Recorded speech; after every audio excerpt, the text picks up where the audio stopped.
बिस्मिल्लाहिर्रहमानिर्रहीम अस्सलाम वालेकुम friends. Hello guys, welcome to legal YouTuber channel. दोस्तों उम्मीद है आप सब खैरियत से होंगे। दोस्तों कल की वीडियो बनाने के बाद काफ़ी ज़्यादा क्वेश्चंस देखने को मिले। बहुत सारे लोगों ने ये भी पूछा कि सर अप्लाई कैसे करना है, प्लीज़ उसके बारे में भी एक वीडियो बना दो। तो 2 जनवरी से जो है ये स्टार्ट हो चुका है अप्लाई करने का प्रोसेस, और काफ़ी ज़्यादा एप्लीकेशंस लोग सबमिट कर चुके होंगे। अब आपको कैसे सबमिट करनी है वो भी मैं आपको बताऊंगा। इसके अलावा बहुत सारे लोग नीचे कमेंट्स में लिख रहे थे कि सर हमने वेबसाइट पे जाके देखा, जो कि ऑफिशियल वेबसाइट है, और वहां पर जॉब ऑफर मांगी जा रही है। तो दोस्तों ये होता है कि लोग जाके सही से देखते नहीं है और ऐसे ही नीचे कमेंट्स करना शुरू कर देते हैं, जिसकी वजह से जो दूसरे अप्लाई करने वाले लोग भी होते हैं उन्हें लगता है कि हाँ यार हो सकता है इन्फॉर्मेशन गलत हो। दोस्तों ऐसा बिल्कुल भी नहीं है। तो मैं आज आपको इस वीडियो के अंदर बताता हूँ कि आपको क्या क्या चीज़ों की रिक्वायरमेंट्स है और आपको कैसे स्टेप बाय स्टेप अप्लाई करना है, और आगे जो आपका प्रोसेस होगा वो कैसे चलेगा, आपको जॉब ऑफर कैसे मिलेगी। मैं आपको फिर से बता रहा हूँ, इस प्रोग्राम के अंदर जॉब ऑफर की ज़रूरत नहीं है, लेकिन अगर आप वहाँ पे जाओगे तो जाहिर सी बात है आपको जॉब तो चाहिए होगी। तो इसके बीच में एक ऐसा पार्ट आता है जहाँ पर आपको एम्प्लॉयर खुद ही कॉन्टैक्ट करेगा जॉब देने के लिए। तो चलिए दोस्तों करते हैं इस वीडियो को शुरू। मेरा नाम है राजिक और आप देख रहे हैं लीगल यूट्यूबर चैनल। तो चलिए शुरू करते हैं।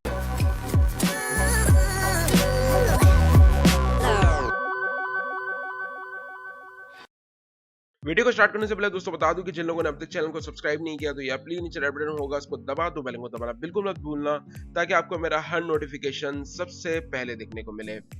अब दोस्तों आ जाते हैं इनकी ऑफिशियल वेबसाइट पे, जहां मैं आपको बताने वाला हूं, सारी चीजें दिखाने वाला हूं कि किस तरीके से आपने स्टेप बाय स्टेप ये प्रोसेस करना है।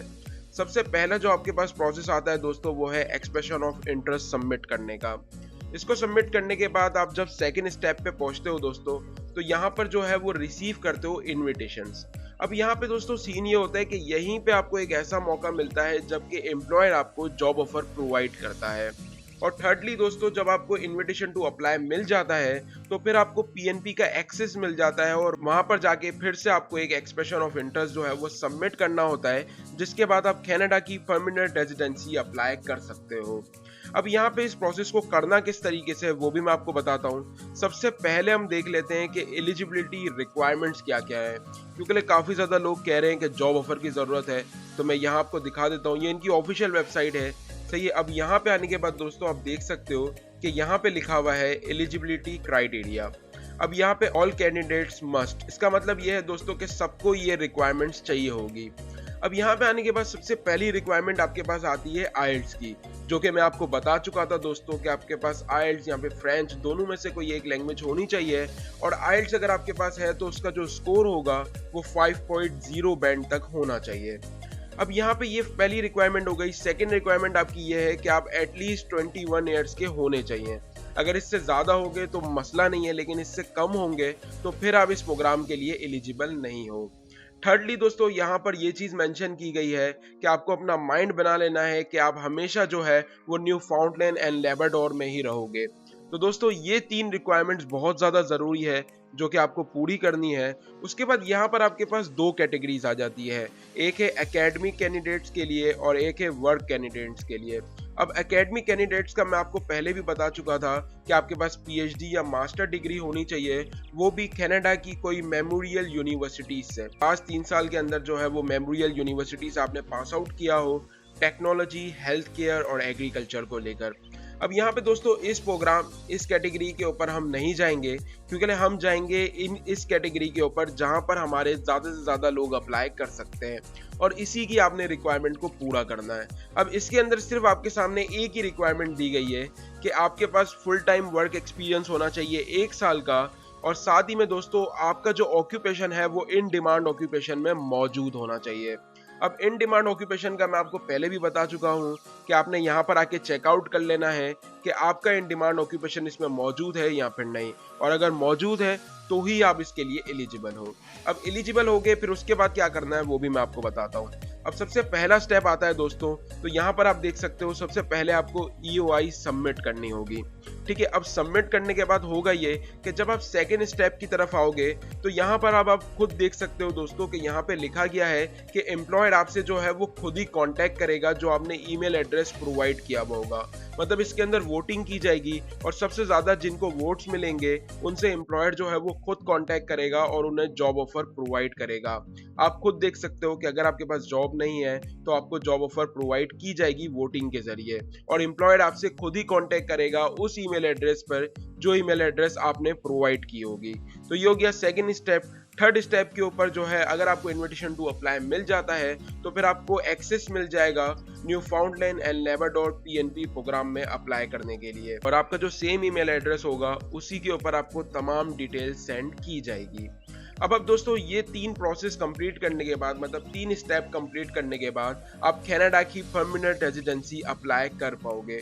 अब यहाँ पे कहीं पे भी जॉब ऑफर का जिक्र नहीं किया गया है दोस्तों, आप खुद यहाँ पर आके चेकआउट कर सकते हो जो कि आपका सेकेंड स्टेप होगा। उसके अंदर खुद ही आपको जॉब ऑफर प्रोवाइड की जाएगी, आपके ईमेल एड्रेस के ऊपर एम्प्लॉयड आपसे खुद कॉन्टेक्ट करेगा। अब यहाँ पे दोस्तों मैं आपको एक चीज बताते चलूं कि आपने अप्लाई किस तरीके से करना है। तो ये पोर्टल अब इनका ओपन हो चुका है, लिंक आपको नीचे डिस्क्रिप्शन में मिल जाएगा, अब आके खुद ही भी चेकआउट कर सकते हो। अब यहाँ पे आने के बाद आपने इसको कर लेना है नेक्स्ट। सही है, नेक्स्ट करने के बाद आपको ये सेकंड स्टेप के ऊपर लेकर आएगा। अगर आप पढ़ना चाहते हो तो इसे पढ़ सकते हो और इसके अंदर ये चीज मेंशन की गई है कि आपको जॉब प्रोवाइड की जाएगी। उसके बाद आपने नेक्स्ट कर दिया, थर्ड स्टेप के ऊपर आ गए। इसको भी अगर आप रीड करना चाहते हो तो कर सकते हो।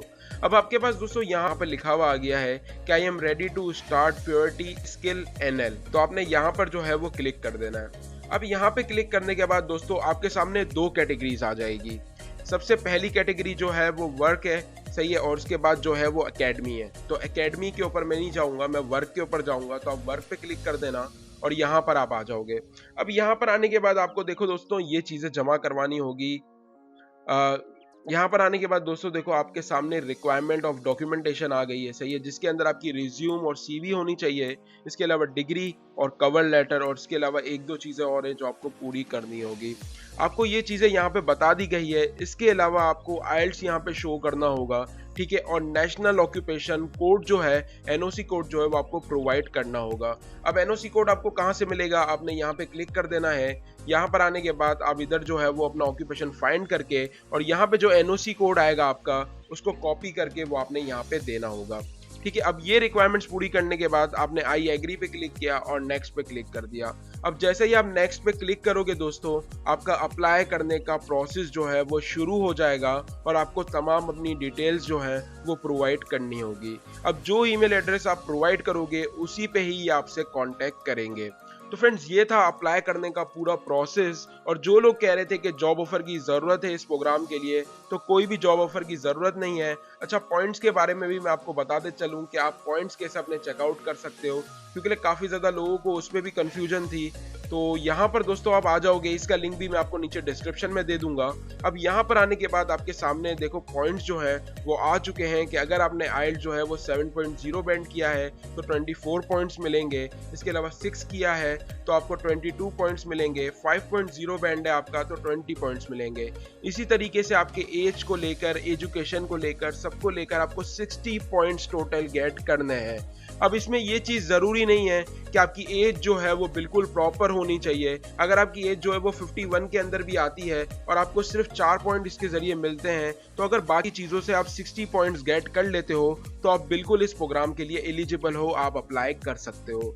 दोबारा मैं क्लियर कर रहा हूँ, अगर आपको फिर भी कोई मसला हो तो नीचे कमेंट में आप मुझसे पूछ सकते हो, मैं बिल्कुल रिप्लाई देने की कोशिश करूँगा। तो फ्रेंड्स उम्मीद करता हूँ कि आपको ये वीडियो पसंद आई होगी। अगर प्लीज़ पसंद आई हो तो वीडियो को लाइक कर देना, चैनल को ज़रूर सब्सक्राइब कर देना। मिलते हैं किसी नेक्स्ट इंटरेस्टिंग वीडियो में, तब तक के लिए गुड बाय।